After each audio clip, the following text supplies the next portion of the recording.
Kegagalan itu nggak boleh dipandang dari hasil.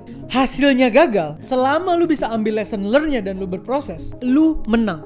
Oh, gue jadi orang yang harus bisa kelola duit. Ya kalau kagak pernah gagal investasi, gagal ngaco pakai duit, gimana tahu cara kelola duit? Hidup ini paradoks. Di dalam kemenangan lu ada kegagalan lu. Di dalam kegagalan lu ada kemenangan lu. Contoh. Dari nol. Dejavu nih. Kita mau ngomongin dari nol cara menghadapi kegagalan.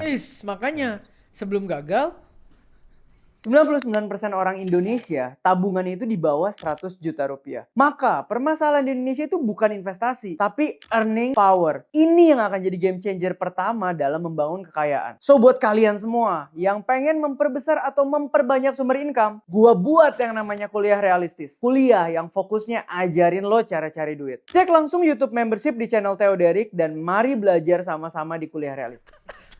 Sekarang kita gitu, Bil. Judul tarik.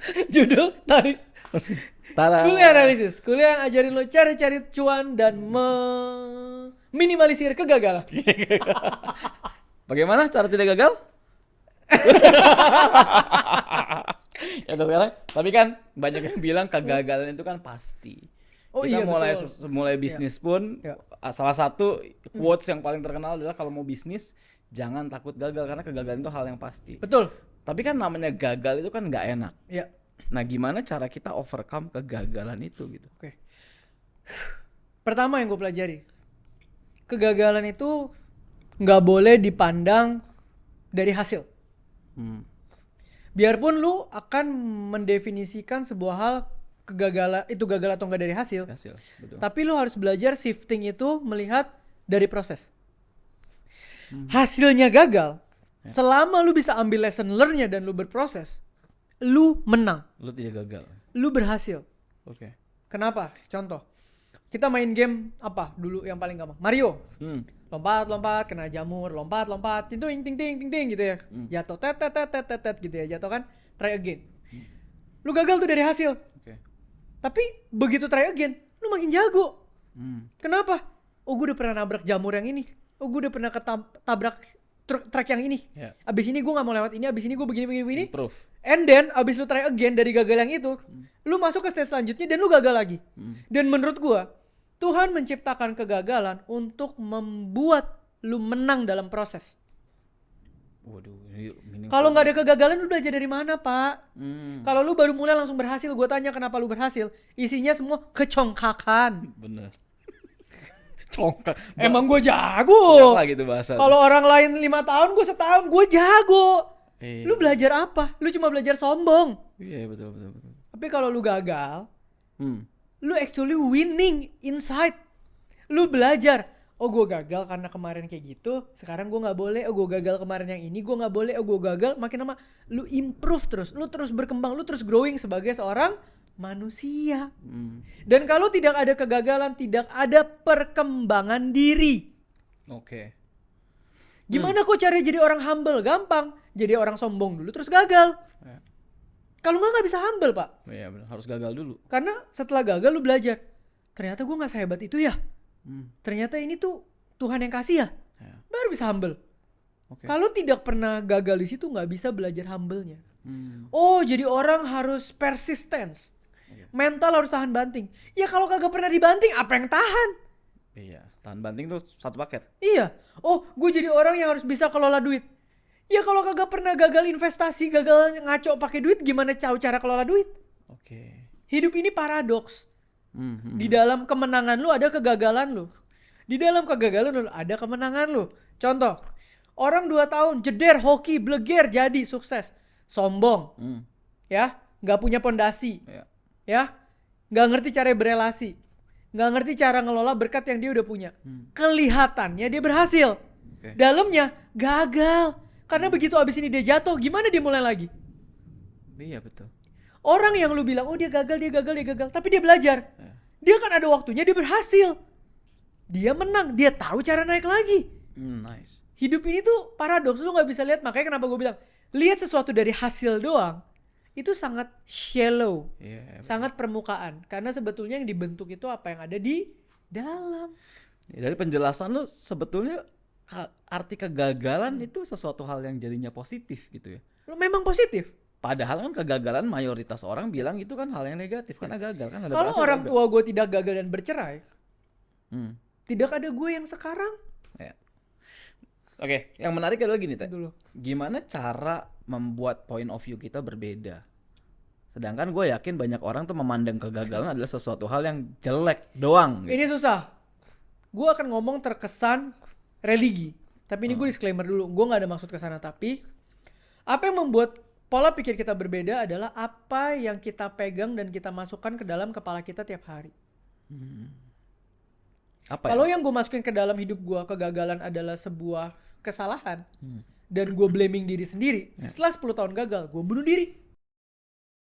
Tapi ketika gue menerima bahwa kegagalan ini proses pembentukan Tuhan, setelah 10 tahun gue gagal, gue berhasil. Ada bedanya di sana. Tergantung apa yang lo pegang. Oke. Apa yang lo pegang akan menentukan how you respond terhadap sebuah hal. Jadi kalau lo tanya gue, kok lo bisa punya POV beda-beda dan positif? Ya karena gue ambil dari sumber yang paling positif. Oke. Yang memang menciptakannya seperti ini. Hmm. Ya kok tanya gue kenapa? Beda. Ya begini. Kemarin lu lucu banget Bel, lu ngomong sama gue apa? Lu tidak pernah self-claim lu itu wise.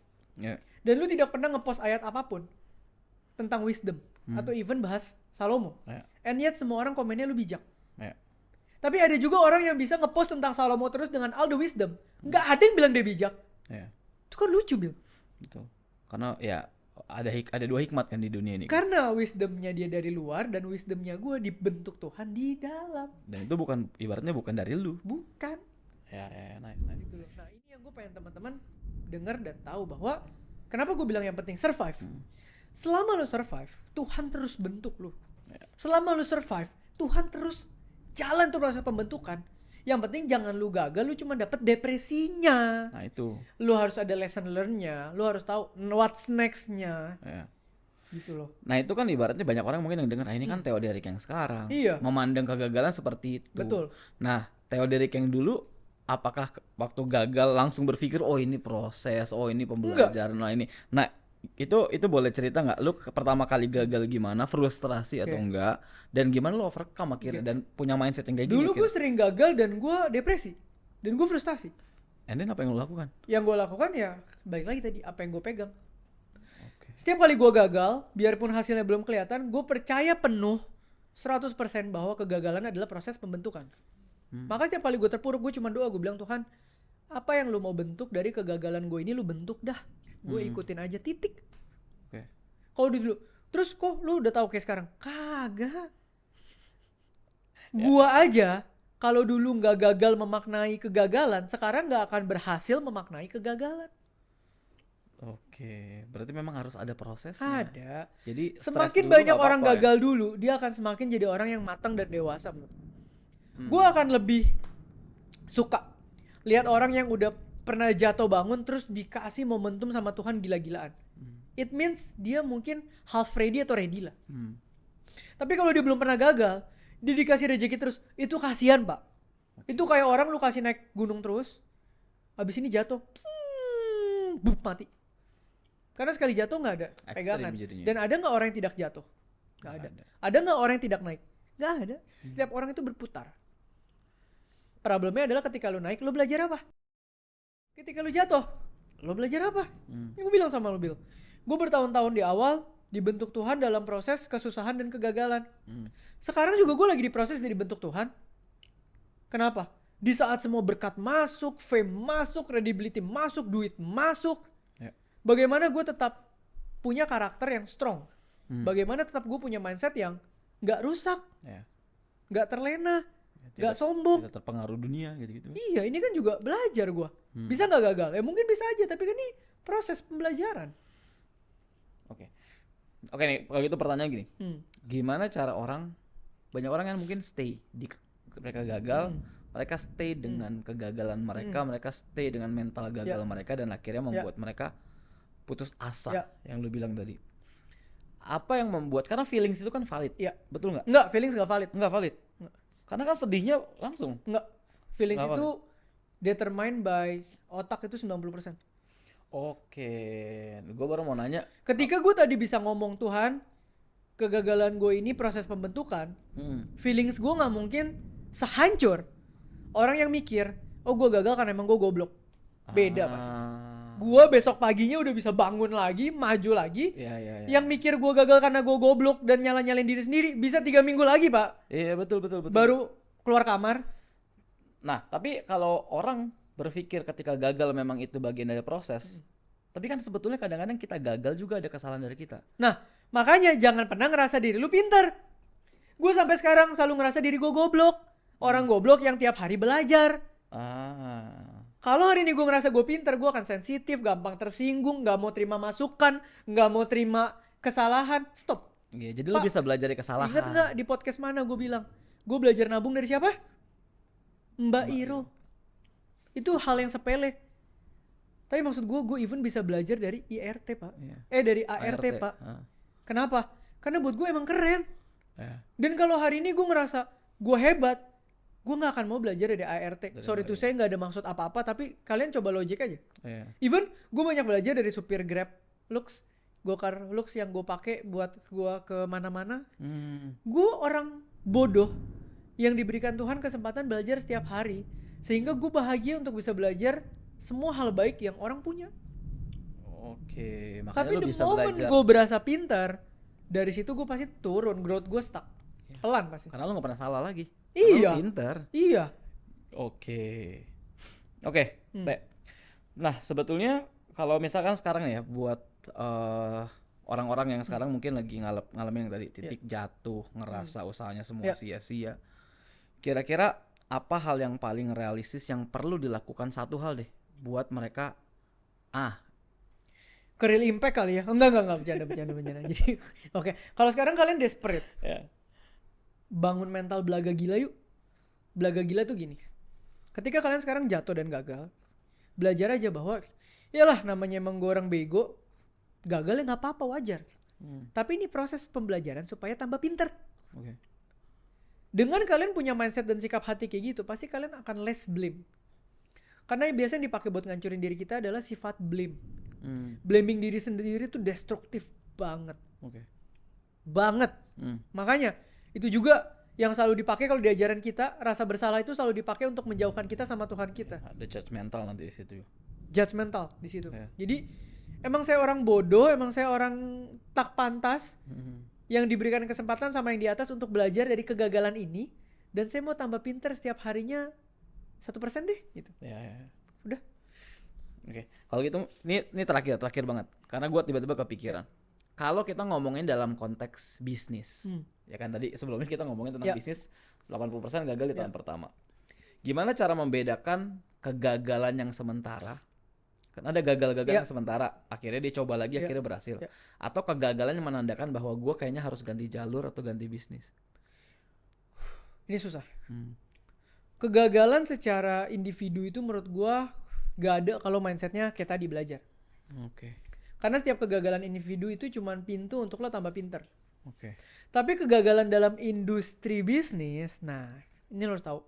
Kalau lu udah memberikan ruang 1-2 tahun dan lu berjuang maksimal mati-matian di industri lu, dan industri bisnis lu gak naik, terkadang memang lu harus aware juga, mungkin ada faktor makroekonomi yang mempengaruhi.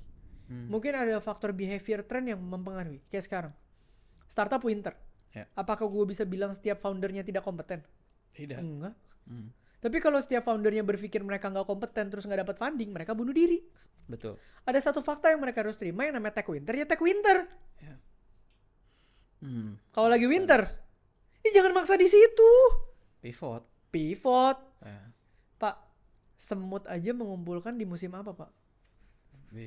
Betul. Di musim panen, di musim lagi. Musim dingin dia udah nggak ngumpulin. Musim dingin dia nggak ngumpulin, kenapa? Mati. Udah cukup. Mati kalau nggak. Maksa. Ya berarti kita apa?